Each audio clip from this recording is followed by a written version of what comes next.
One of our purveyors, Fortune Fish, that has everything flown every day into O'Hare. Being in Chicago, the fish is pretty amazing. We have an international airport.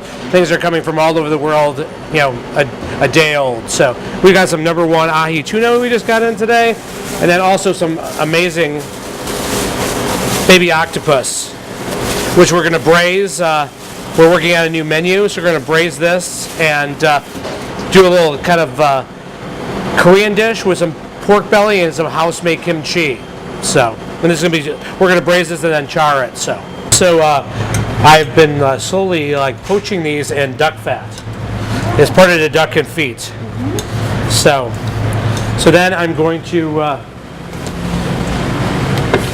we've taken these duck legs, cleaned them, and then we take them and do a little salt and sugar, pepper, and Thai mixture, and then we cure them overnight to make the duck confit.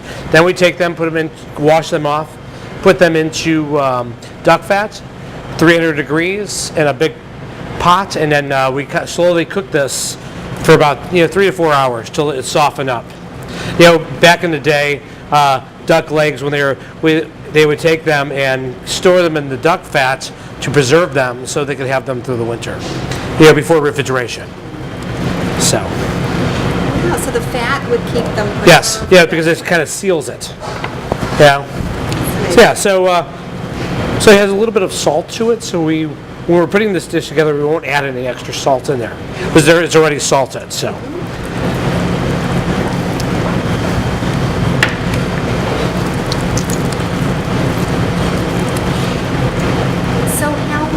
does one dish take in its preparation? How fast you go. Some things take a little longer than others.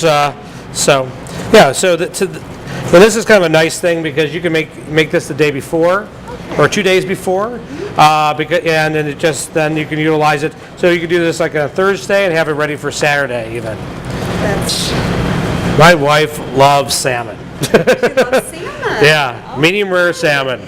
Okay. Any special preparation? Very simple. She likes, very heart healthy. I do like a little lemon zest on there and some herbs and stuff, and either grill it or roast it in the oven.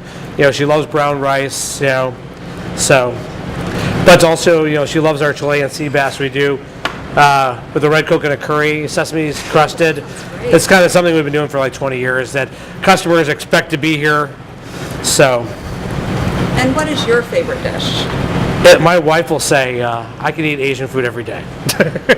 I love Chinese food. It's kind of my specialty. Working at all these amazing 4-star restaurants my whole life, I've always tried to work for free somewhere, like a Chinese restaurant in Chinatown, or when I worked at Patina LA, I worked at a Thai restaurant with a friend of mine's mom.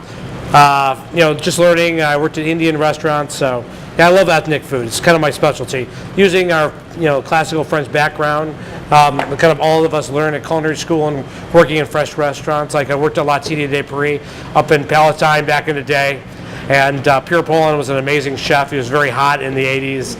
So I went there trying to get a job, and he said, why should I hire you? I have a stack of resumes this high. And I said, I'm free. So he goes, you start tomorrow. That's how I got my job there. And then he eventually paid me $3 an hour. So I was 18 years old. So it was an amazing experience. And then John Mark, who is the sous chef who owns Cafe Pyrenees up in the northern suburbs, was an amazing mentor for me. And it was funny because his wife, I was at a Christmas party and I said to her, John Mark's so mean to me all the time. I go, he's always yelling at me. And I'm like, what's this? I don't understand. And he's like, and then she said to me, he really likes you and knows you have the ability, so he's pushing you. Because if he didn't like you, he would not bother. And he was an amazing mentor. He's a very talented chef. That's great. So your menu really reflects the different experiences you've had. Yeah, so I think it's interesting. We were in Barcelona. I love art. Yeah. And I was in the Picasso Museum, and I think it kind of hit me there.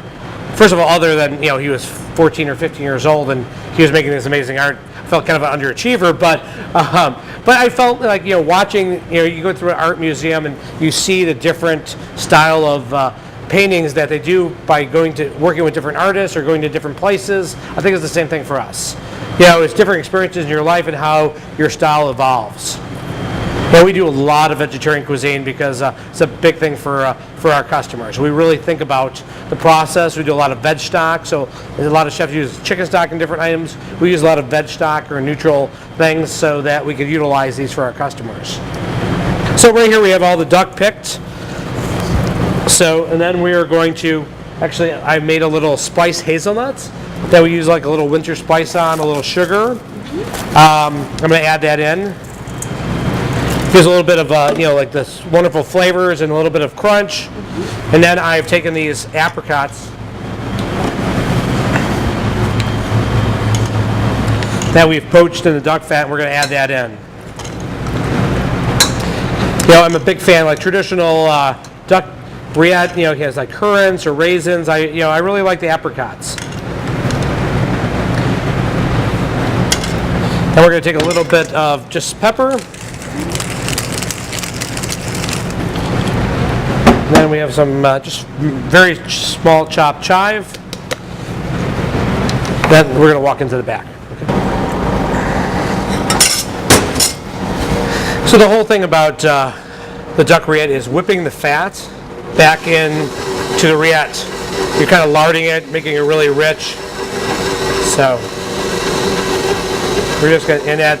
And the nice thing is, one of the reasons I do the apricots is it has this natural sweetness to it that kind of really enhances the flavor of the duck rillette. I probably put a little less duck fat than most people because I want it to be a little bit less fattening. And like for instance, this is going to be on our new menu.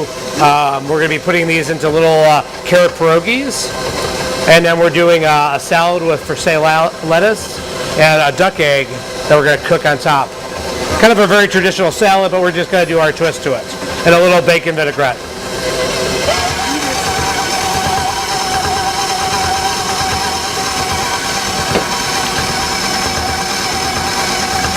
So by using the mixer, it kind of breaks it up a little bit. You could do it by hand if you don't have a mixer. So it turns into this really nice little mixture, and we put this on a crostini. You can do this with whatever for an appetizer.